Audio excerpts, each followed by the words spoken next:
We're back! And this robe, kind of going in the same time period a little bit. Arete would have been like really high in glam. This is, I mean, it's still pretty glamorous, but it's definitely got a retro vintage feel. This is modern to look vintage. I filmed it at a swap meet and they were trying to pass it off as like 1930s, 1920s. I'm like, no, let's just look at the stitching. This is done by like, you know, modern machines, you can tell. Yeah, if it has a dry cleaning tag, it's not from the 20s. So I end up calling people out a lot because sometimes they're just trying to manipulate you in sales, especially in swap meets, but a lot of times they don't know. So you can always educate them. A lot of different ways to know are zippers, stitching, tags.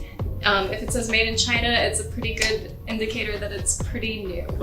You can tell if it was like made in Taiwan, what era it was. You can tell if it was made in Korea, like what's modern, what kind of goes back to like the 60s and 70s.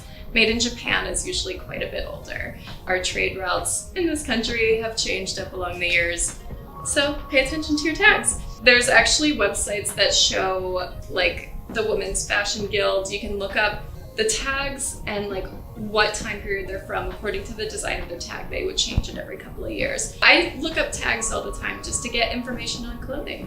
So modern to look vintage, but who cares? It's fabulous. Check this out. And it's got beautiful intricate beadwork.